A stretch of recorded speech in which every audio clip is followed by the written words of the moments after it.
Welcome, I'm Corey Huffman, and this is my writing channel, where I do my best to tackle the technical aspects of writing narrative prose in the hopes of both improving my own craft and maybe helping a few aspiring writers like yourself along the way. Sorry it's been a while, but I've been tirelessly editing my long-awaited epic titled Reflections of the Same. Stay tuned for more on that. In this video, I'll be analyzing George R.R. Martin's use of metaphors and similes in his novel A Game of Thrones, as I found he uses these techniques to great effect, evoking both emotions and sensations in the reader to further immerse them in the story. In case you didn't know, both similes and metaphors are literary techniques that involve comparing an object of description, be it a character, setting, or an item, with something more evocative, either because the literal description is rather bland and the author really wants to immerse the reader, or because there's no easy way to describe the object without dipping one's toes into the realms of poetry. A simile compares the object of description to something else using words such as like or as, whereas a metaphor simply says the object is something. An example being life is a highway, as opposed to the simile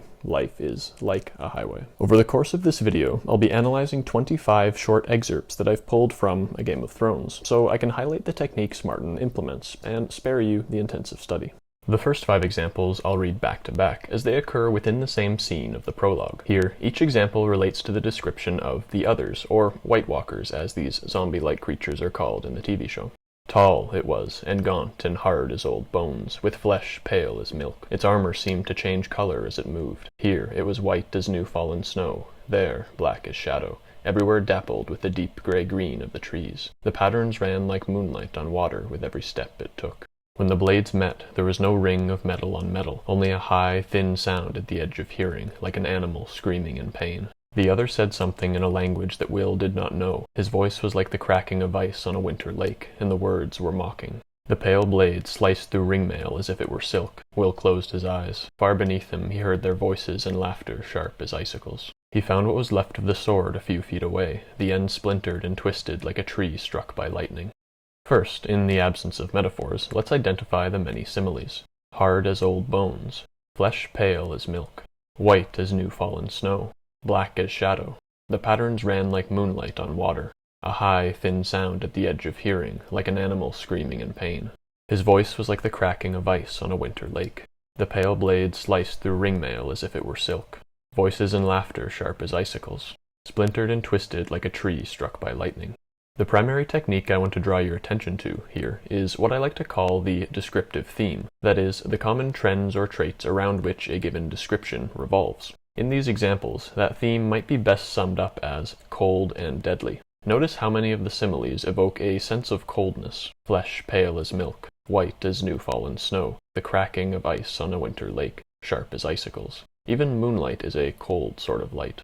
The rest evoke a visceral sense of danger. Black as shadow is pretty self-evident. Shadows are spooky. My personal favorite, a high, thin sound at the edge of hearing, like an animal screaming in pain, is about as terrifying a description of a sound as I've ever read, used to describe the clash of the other's ice sword with a common steel one, which is necessary because this is a mythical sword. The reader has no frame of reference for what it is, and thus requires a more artfully crafted description. The pale blade sliced through ringmail as if it were silk is a great comparison to describe how sharp these ice blades are, because the reader has an intuitive sense of how tough ringmail is, and at some point in their life has likely cut through something as delicate as silk, so their imagination doesn't have to work too hard to comprehend the degree of sharpness Martin is describing. The simile, splintered and twisted like a tree struck by lightning, then paints a clear picture of what becomes of common swords which clash with these mythic ones, comparing their power to that of lightning, a notoriously powerful and frightening force of nature. I'd also like to make the distinction between static and dynamic comparisons. That is, comparisons that describe something that is versus something that is happening. Dynamic comparisons offer a sense of movement, generating a video in your mind's eye as opposed to a picture. Moonlight running on water is a dynamic occurrence, as is an animal screaming in pain, the cracking of ice on a winter lake, and slicing through ringmail as if it were silk. The rest are static, describing the permanent, unchanging aspects of something. I've separated the rest of the examples into 4 categories: comparisons that animate or give life to inanimate objects of description, comparisons that evoke some sort of physical sensation in the reader, comparisons that exaggerate or otherwise intensify descriptions, and comparisons made to bridge the abstract with the familiar, making descriptions more easily digestible. Let's take a look at some examples from the first category, namely comparisons that animate or give life to inanimate objects of description. The weirwood's bark was white as bone, its leaves dark red, like 1,000 blood-stained hands. The castle had been built over natural hot springs, and the scalding waters rushed through its walls and chambers like blood through a man's body. The place had grown over the centuries like some monstrous stone tree, Maester Lewin told him once, and its branches were gnarled and thick and twisted, its roots sunk deep into the earth. Tiny flames went darting up the wood like swift red mice, skating over the oil and leaping from bark to branch to leaf. The pyre roared in the deepening dusk like some great beast, drowning out the fainter sound of Miri Mazdur's screaming and sending up long tongues of flame to lick at the belly of the night. The flames writhed before her like the women who had danced at her wedding, whirling and singing and spinning their yellow and orange and crimson veils, fearsome to behold, yet lovely, so lovely, alive with heat. Here, we have the leaves of a tree being compared to 1,000 blood-stained hands, lending the weirwood a sinister and perhaps even guilty nature. Next, we have the geothermal heating system of a castle being compared to blood in a man's body, which gives rise to the notion that this castle is, in some sense, alive, as warmth being pumped through a given structure implies a heart of sorts. The same castle, namely Winterfell, is later compared to a monstrous stone tree, animated by the dynamic description of having grown over the centuries, its metaphorical roots sunk deep into the earth. This is a great example of meshing metaphor and simile together. Martin begins with the simile, like some monstrous stone tree, and once this comparison is established, he goes on to refer to its branches and roots as if it were a tree. Next, we have a series of 3 descriptions, all of which refer to the same fire, and bring it to life with similes and metaphors. First, when the oil is igniting, Martin describes the tiny flames as darting up the wood like swift red mice, skating over the oil and leaping from bark to branch to leaf. Next, the pyre roars like some great beast, likening the inanimate flames to a living creature, which is animated further with the metaphor, sending up long tongues of flame to lick at the belly of the night. This is a metaphor because flames do not literally lick, nor does the night have a literal belly. Finally, the flames are compared to the women who danced at the prospective character's wedding, whirling and singing and spinning, which animates the fire in a more celebratory light. Let's move on to the second category, namely, comparisons that evoke some sort of physical sensation in the reader. The cloth was so smooth that it seemed to run through her fingers like water. The southern rain was soft and warm. Catelyn liked the feel of it on her face, gentle as a mother's kisses. The climb was something out of a nightmare. Every step was a struggle, as if she were pulling her feet out of ankle-deep mud, and there were more steps than she would have believed, 1,000 steps, and horror waiting on the ramparts. Wind whispered through the stable, a cold, dead breath on his face, but John paid it no mind. Notice how as you read each of these examples, you experience an inkling or a taste of the physical sensation. Water running through your fingers, mother's kisses on your face, pulling your feet out of ankle-deep mud, a cold, dead breath on your face. In all likelihood, you've experienced all of these sensations before, or at least something similar. These types of comparisons are very useful for entrenching your reader in your character's shoes, allowing them to experience more closely all of the sensations that the character feels. Here, we even have a metaphor tied onto the end, with horror waiting on the ramparts. Horror is personified and is said to be waiting, eliciting a vague sense of dread. Now for the third category, namely, comparisons that exaggerate or otherwise intensify descriptions. When he had told Leford he needed arms and armor to equip the 300 men Ulf had fetched down out of the foothills, you would have thought he'd asked the man to turn his virgin daughters over to their pleasure. The sword laid the intruder open to the bone, taking off half his nose and opening a gash cheek to cheek under those eyes like blue stars burning. Dothraki hooves had torn the earth and trampled the rye and lentils into the ground, while arrows and arrows had sown a terrible new crop and watered it with blood. They were in a long line, an endless line, and as they burst from the wood there was an instant, the smallest part of a heartbeat, when all Catelyn saw was the moonlight on the points of their lances, as if 1,000 will-o-wisps were coming down the ridge, wreathed in silver flame. The third crack was as loud and sharp as the breaking of the world. First, we have an exaggeration used for comedic purposes, likening a man's reaction when asked to arm 300 extra men, to asking if he would turn his virgin daughters over to their pleasure. The reader knows this is an exaggeration, but at the same time can very well imagine the look of incredulity and outrage that might appear on a man's face if he were literally being asked to hand over his daughters, and they can temper that visual from there. The reader can also smile at the wit of the prospective character for providing them with such a comedic exaggeration.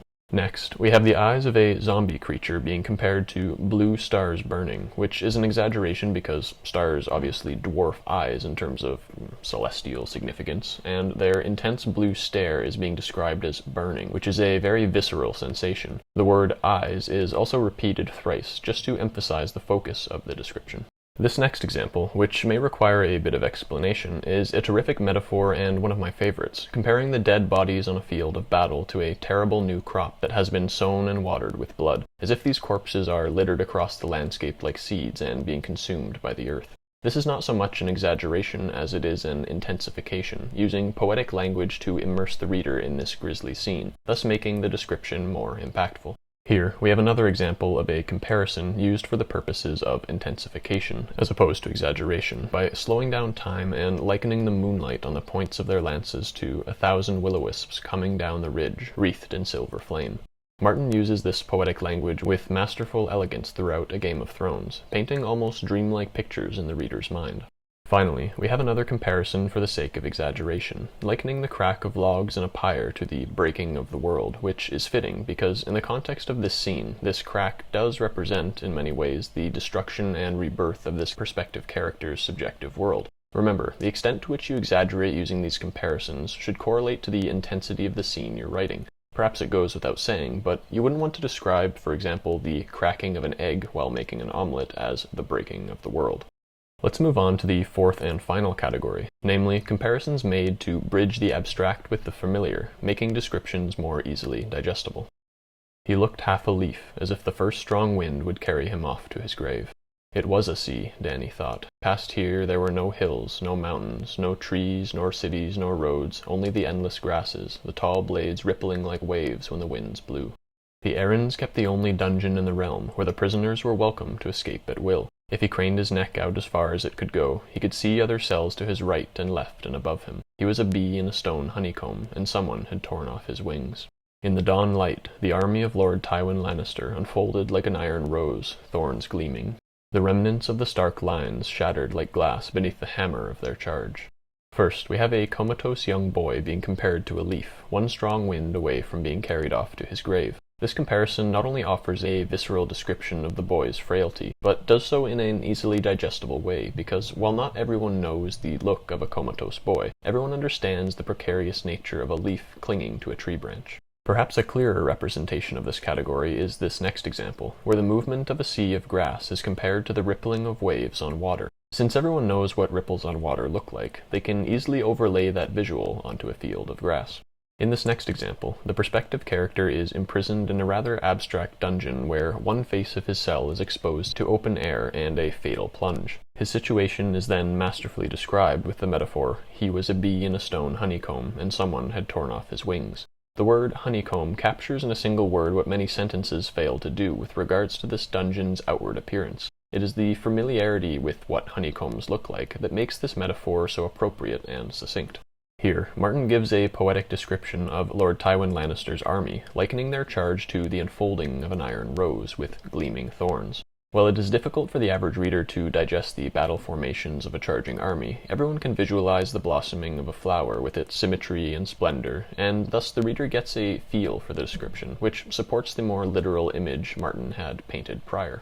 Our final simile describes the consequence of this iron rose, comparing the shattering of their opponent's ranks, which is a chaotic if not abstract occurrence, to glass struck by a hammer, which is familiar, while also comparing the charge to said hammer, again something familiar. This is what you might call a cause and effect comparison, using similes or metaphors to describe both the action and its consequence. Note that many of these examples, whether categorized as comparisons that animate objects of description, comparisons that evoke a physical sensation, comparisons that exaggerate or otherwise intensify descriptions, or comparisons made to bridge the abstract with the familiar, may belong to multiple categories. I simply included them in the category I thought was best suited.